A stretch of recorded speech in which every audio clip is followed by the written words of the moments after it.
브런치 카페 10년째 오너 셰프인 한유정입니다. 브런치 카페 창업과 브런치 메뉴에 관련해서 해결하고 싶은 궁금증이 있으셔서 지금 이 영상을 보고 계시는 분들이 많으실 텐데요.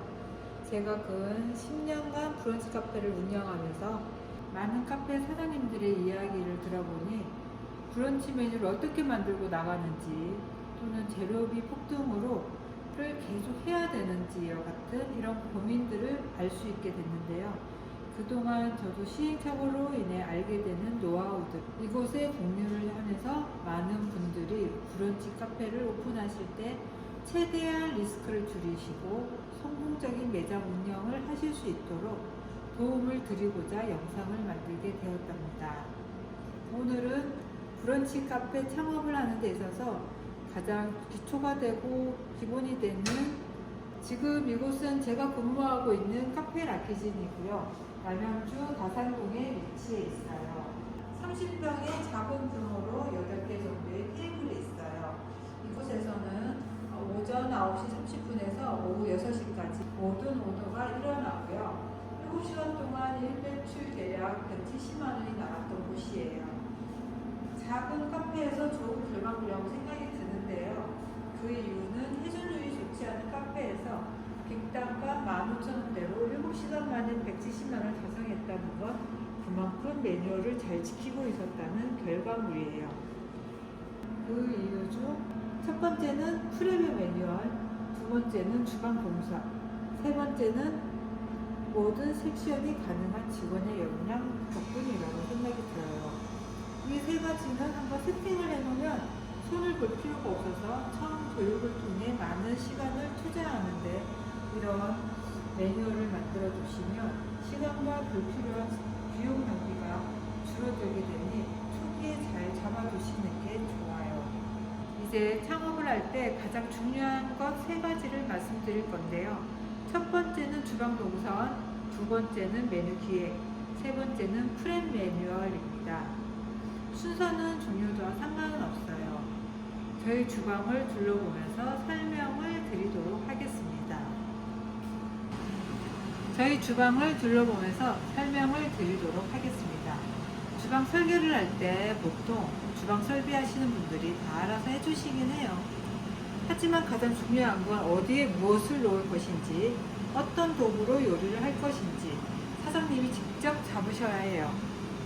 주방 설비하시는 분들에게는 여기에 무엇을 놓겠다라는 설명 정도만 해도 되지만 디테일한 부분은 직접 짜맞춰야 나중에 재공사를 막을 수가 있어요.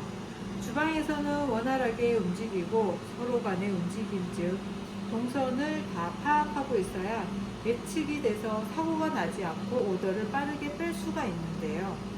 그렇기에 대략 위치가 여기에 화구를 둘 거고 냉장고는 여기에 둘 거라는 정도의 동선을 직접 짜보셔야 해요. 경험상 인테리어 직원이나 주방 설비사들은 효율적인 조리기구 배치에 대해서 잘 모르세요. 그렇기에 제가 주방 동선에 대해 중요한 사항을 말씀드리려고 해요. 저희 주방을 보시면서 말씀드릴게요. 저희 주방은 여기가 돔하고 토핑 돔하고 여기에서 이제 재료들을 다 도마 위에서 사용되는 메뉴들은 이 토핑 냉장고에서 다 하나하나씩 다 밭에 정리를 해놨고요. 그리고 냉동고와 오븐, 파니니 그릴, 그리고 철판 그릴, 화구 이렇게 짜여져 있습니다. 화구에 사용되는 재료들은 이쪽에 다 모든 것들이 다 구비되어 있고요. 그리고 그릴에 사용되는 애들은 이쪽에 돼 있어서 최대한 동선을 짧고 서로 직원들께 겹치지 않게 모든 동선을 만들어 놨습니다. 그리고 이제 메뉴 기획인데요. 예비 사장님들이나 브런치 메뉴 구상 중인 기존 사장님들이 쉽게 생각하고 메뉴 기획 없이 실행에 옮겼다가 이도저도 아닌 메뉴 탄생으로 실패를 하신다는 얘기를 많이 들었어요. 내가 무엇을 팔 건지, 상품 부류는 또 어떻게 되고, 같은 식자재는 어떤 메뉴에 들어가는지 도수율은 어느 정도 될지에 대해서 기획을 하지 않고 여기저기 괜찮다더라 하는 메뉴를 짜집기해서 만드는 경우를 많이 보게 돼서 안타까운 생각도 들었어요. 물론 상황에 따라 매장 규모나 위치에 따라서 그런 것들이 변할 수 있겠지만 최대한 메뉴 구상을 해야 식자재 비용 절감으로 이어져 운영에 도움이 되거든요. 유행을 타는 아이템도 많이 하시는데 이벤트성으로 가능하지만 창업 초기에는 추천하지는 않아요. 그리고 마지막 프랩 매뉴얼화입니다. 저는 프랩 매뉴얼이 사실 가장 중요한 것 같아요. 이건 실제로 오더와 상관 있는 부분이어서 프랩 매뉴얼이 되어 있지 않다면 아무리 맛집이어도 악순환의 시작점이 되는 부분이거든요. 동선이나 메뉴 기획은 운영하다가 맞춰갈 수 있지만 프랩 매뉴얼의 중요성을 모르고 제대로 갖춰져 있지 않다면 작업자의 피로도도 증가되고 그렇게 되면 음식도 제대로 조리가 안 될 뿐 아니라 조리 시간이 지체되어 매장에 오신 손님들에게도 안 좋은 기억을 갖게 될 거예요. 프랩에 대해서 설명을 드릴게요. 저희 냉장고에는 프랩 준비들을 매일 하고 있답니다. 매일 아침 나와서 소스도 만들고 치즈도 갈아놓고 야채도 다 준비를 해놓고요. 토마토 슬라이스도 바로바로 꺼내서 사용할 수 있게 만들어 놓았답니다. 그리고 여기에 보시면은 이제 뭐 스톡, 육수 같은 경우 드레싱, 그리고 컵 샐러드에 들어가는 재료들인데요. 이제 얘네들을 그램수에 맞게끔 다 각각 1인분씩 오더 밥 1인분씩 프랩을 다 해놨습니다. 이렇게 해야지 신속하게 빠르게 손님한테 이제 나갈 수 있게 되거든요. 그리고 여기에도 토스트물, 이렇게 계란과 생크림 뭐 여러 가지들을 다 배합을 해서 만든 토스트물. 그리고 이제 여기에서는 그릴에 사용되는 재료들, 아스파라거스도 다 손질해서 정리를 해놓고,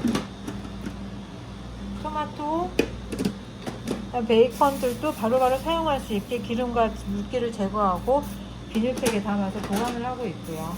소세지 같은 경우에도 칼집 내서 따로따로 보관을 하고 있답니다. 닭 마리네이드 같은 경우는 생닭 오물을 사서 다 손질하고 마리네이드 시켜서 닭가슴살에 이제 퍽퍽함을 좀 없애주기 위해서 마리네이드 쳐놓고요. 그리고 여기에도 바로바로 사용할 수 있게 1인분씩 포션을 다 해놓는 작업입니다.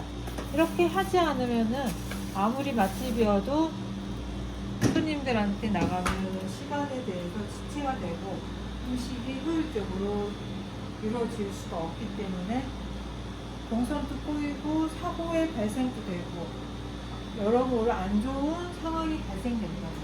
이런 것들을 다 준비를 해놓아야지 이게 가장 중요한 부분이에요. 음식을 할 때는 가장 중요한 부분.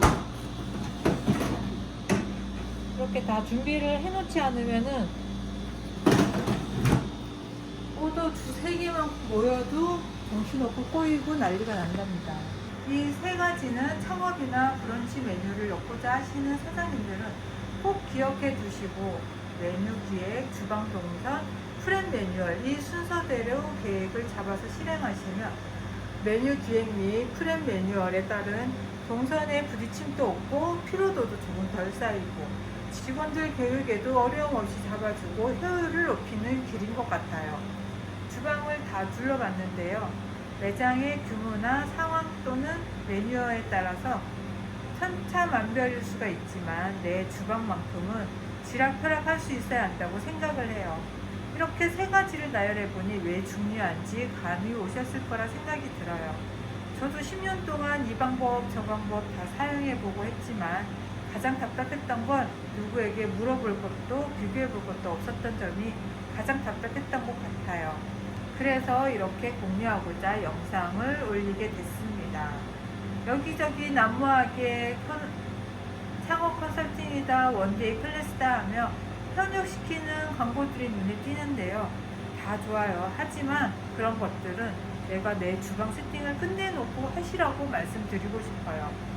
주방에 대해 전체 기획도 안 짜놓고 메뉴만 교육받는다고 이 레시피를 내 주방에서 사용할 수 있을까 한번 짚어보세요. 샌드위치 원데이를 배우고 오셨다고 한들 그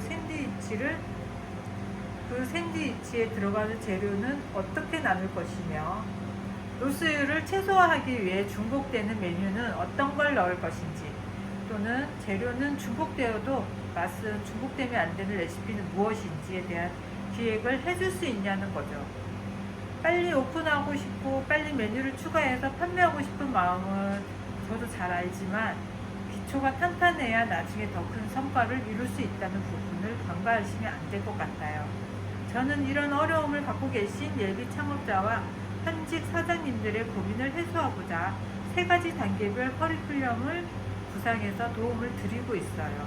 관심 있으신 분들은 고정 댓글을 클릭하셔서 연락처를 남겨주시면 연락을 드리도록 하겠습니다. 감사합니다.